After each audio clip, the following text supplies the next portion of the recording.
What's up, whiskey lovers? If you have been looking at buying the Craftworks new releases, then watch the next 3 videos because I'm going to be going into a bit of a deep dive on each one of these. Now, this one, the first one is called The Grumpy Old Man on a Hill. It is Australian craft, single malt whiskey, independent bottling release by Craftworks. Now, Crafty, or Crafty as he's known, is fairly new, I guess, to the industry in the sense of coming out with new releases. There's been Rage and there's been some other sellout ones, but they've only been around for a few-ish years. So from my understanding as well, the spirit for this actually comes from Riverbourne, which I believe is a friend of his. Now, I haven't had any Riverbourne yet. I'm hoping to try some soon, but I'm told that they do some amazing whiskey. So this I'm looking forward to. Now, the main thing is, if you've been watching my channel at all, this is a peated one. This is his first time doing a peated whiskey. As you know, I don't do peat. Now, I've already poured it in the glass to give it a little bit of air to see if that's going to help me out. But it'll be interesting to see if this is the one that changes me from the standard Scotch to maybe a bit of peated whiskey. So, a couple of things for you. As I said, it's the first release of the Peated. It is a 53.8%. So, it kicks a bit. Normally, these comes in a 500ml. So again, thank you for sending me some samples through. Price is $174 or give or take. Just having a quick look, there's 158 bottles only of this. So if you are interested in it, make sure you do get onto it because the other ones had sold out. It's a single cask bourbon. It's 100 litres. Heavy CHAR, and it's been done in American white oak. So there we go. Anyways, let's get to the important part. So it's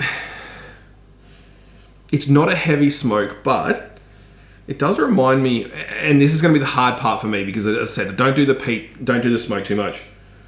It does remind me of something I've got in my collection.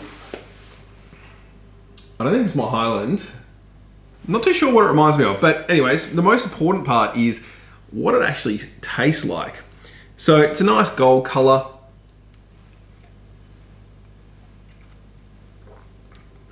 Ooh. Okay, hang on a second.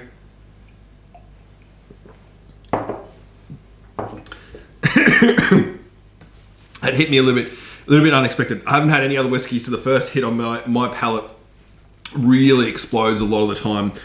Most of my reviews, I've already had just a tiny little bit of Yamazaki or a clean whiskey to bring my palate up. All right, let's try that again and give it the proper review that it deserves.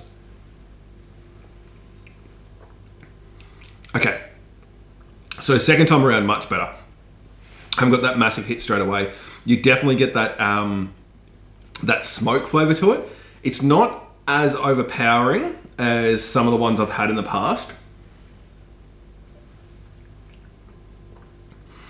but I'm not getting any flavors from it, unfortunately, because of the peat. So I'm going to do what I normally do with my peats. Give it a tiny little bit, give it a little bit more because it is a peated one. Just see if I can open it up a little bit. Okay, so the peat, that smoke has really mellowed out again now.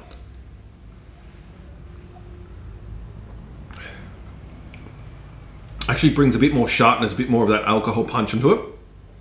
I'm getting a bit of a, I don't know, bit of a biscuity kind of taste to it. So to me, adding the water into it, woof, there we go. It hits at the end. Okay, so it delays that smoke hit for it. For the smoked whiskeys or the peated whiskeys I've had in the past, this is pretty good. I really can't stand a lot of them. I could probably have a bit of that and make sure I have a bit of water.